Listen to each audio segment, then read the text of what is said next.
Halo teman-teman, saya Rizka Agustina dari program studi manajemen dari Universitas Nusa Putra akan menjelaskan tentang Cost Quality Management and Just in Time. Cost Quality Management. Quality cost management dapat diartikan sebagai suatu metode yang dilakukan oleh perusahaan untuk menghitung, memperkirakan, dan mengontrol biaya yang diperlukan di dalam memproduksi suatu produk. Manajemen proses. Manajemen menggambarkan fungsi yang dilakukan oleh manajer dan pekerja. Memberdayakan pekerja untuk berpartisipasi dalam proses manajemen berarti memberi mereka suara yang lebih besar dalam bagaimana perusahaan beroperasi. Proses manajemen dapat dibagi menjadi beberapa kegiatan sebagai berikut. Yang pertama, planning atau perencanaan merupakan kegiatan manajerial yang meliputi perumusan tindakan secara terperinci di mana termasuk dan mengidentifikasi metode untuk mencapai tujuan tersebut. Yang kedua, controlling atau pengendalian adalah kegiatan manajerial memantau implementasi rencana dan mengambil tindakan korektif sesuai kebutuhan. Yang ketiga, decision making atau pengambilan keputusan adalah kegiatan manajerial yang berkaitan dengan proses pemilihan dan pengambilan keputusan yang tepat saat dihadapkan oleh beberapa strategi atau rencana. Akuntansi manajemen mempunyai peranan untuk mengukur dan menyiapkan informasi terdahulu tentang kegiatan bisnis di perusahaan, di mana laporan tersebut akan digunakan oleh manajer perusahaan untuk pembuatan perencanaan, melakukan evaluasi dan mengontrol jalannya perusahaan menurut Kaplan tahun 2006. Yang pertama, perencanaan. Dalam perencanaan, akuntansi manajemen berfungsi untuk menentukan produk yang diproduksi, menentukan spesifikasi dan minimum kualitas dari produk tersebut, serta menentukan jumlah produksi.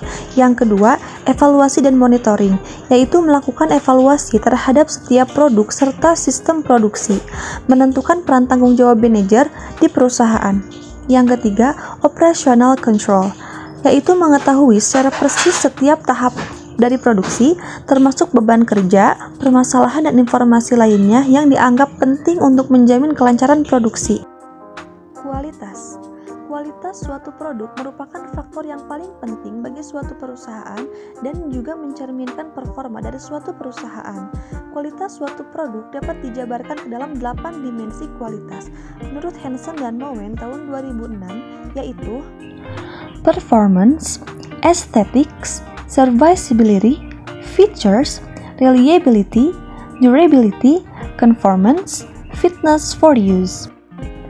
Cost behavior. Cost behavior digunakan untuk melihat fungsi biaya baik sebagai bagian dari modal dalam memproduksi produk dan fungsinya sebagai bagian dari inventory.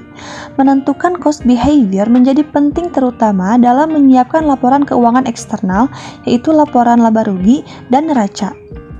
Perubahan yang paling umum yang biasa terjadi dapat dibagi menjadi 3, yaitu yang pertama, fixed cost.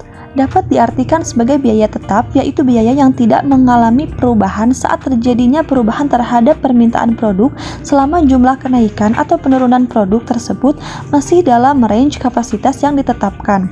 Yang kedua, variable cost adalah biaya yang mengalami perubahan apabila terjadi perubahan permintaan, baik itu penurunan permintaan atau kenaikan permintaan. Yang ketiga, mixed cost adalah gabungan dari fixed cost dan variable cost.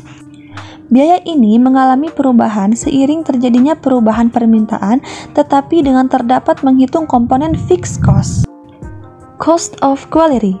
Cost of quality adalah cost atau biaya yang dikeluarkan karena munculnya kualitas produk yang buruk. Berdasarkan definisi ini, maka quality cost dapat dibagi menjadi 2 kegiatan, yaitu kegiatan yang berkaitan dengan kegiatan control terhadap produk atau sebelum produk gagal terjadi, dan kegiatan yang berkaitan dengan failure produk atau setelah produk gagal terjadi. Control terhadap kegiatan produksi dilakukan dengan tujuan untuk mencegah terjadinya produk dengan kualitas yang buruk atau mendeteksi sesegera mungkin kemungkinan adanya produk yang gagal. Sedangkan kegiatan yang berkaitan dengan produk yang gagal adalah kegiatan yang dilakukan sebagai respon terhadap adanya produk yang gagal. Cost quality secara garis besar dapat dikategorikan dalam 4 kategori. Yang pertama, biaya pencegahan atau prevention cost. Yang kedua, biaya penilaian atau appraisal cost. Yang ketiga, biaya kegagalan internal atau internal failure cost. Dan yang keempat, biaya kegagalan eksternal atau external failure cost. Just in time. Definisi just-in-time manufacture adalah sistem inventory yang memproduksi suku cadang. Just-in-time menurut Taiichi Ohno, yaitu penggagas konsep ini dari Toyota hanya pada tempat yang diperlukan atau right place, pada saat yang diperlukan atau right time, dengan jumlah sesuai dengan keperluan saat itu, atau right amount, menurut Taiichi tahun 1988. Tujuan dari just in time yaitu tujuan dari penerapan just in time adalah untuk mengurangi pemborosan biaya dengan cara semaksimal mungkin, memotong biaya yang tidak diperlukan, terutama biaya yang terjadi oleh kegiatan logistik atau penyediaan. Secara lebih spesifik, tujuan dari penerapan just in time dapat dibagi menjadi 9 menurut Yamit tahun 2011, yaitu zero defect, zero inventories, zero setup, zero handling, zero queues, zero breakdown, zero lead time, zero lot excesses, and zero schedule. Elemen dari just in time. Beberapa elemen yang penting untuk just in time dapat dilihat di bawah ini. Yang pertama, mengerti dan memahami dengan baik mata rantai atau value chain dari semua proses produksi. Yang kedua, bekerja sama dengan semua pihak yang terlibat dengan proses produksi. Yang ketiga, menghargai setiap orang atau personel yang terlibat di dalam proses produksi. Yang keempat, bertujuan untuk menyederhanakan atau simplify proses produksi. Yang kelima, menjaga kualitas produk di setiap lini produksi. Yang keenam, melakukan program peningkatan atau improvement secara terus-menerus. Yang ketujuh, mempunyai dan menyiapkan tujuan jangka panjang atau long-term perspective. Karakter just in time. Just in time sebagai metode inventory mempunyai karakteristik khusus, yaitu yang pertama, menerapkan zero stock atau menjaga jumlah persediaan seminimum mungkin dengan cara membeli material dan memproduksi barang hanya dilakukan jika dibutuhkan. Yang kedua, tetap berfokus dan menjaga kualitas produk.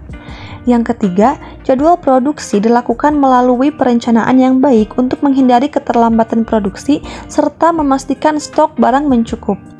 Yang keempat, karyawan yang mempunyai beberapa keterampilan sehingga bisa berfungsi di berbagai tahap produksi. Hal ini membuat sistem produksi menjadi fleksibel. Yang kelima, penggunaan peralatan produksi dihitung dan direncanakan secara tepat sehingga bisa mengurangi jam kerja dan alat tersebut. Sehingga peralatan mempunyai umur yang lebih lama dan juga bisa mengurangi biaya perawatan. Yang keenam, produksi hanya dilakukan bila ada permintaan.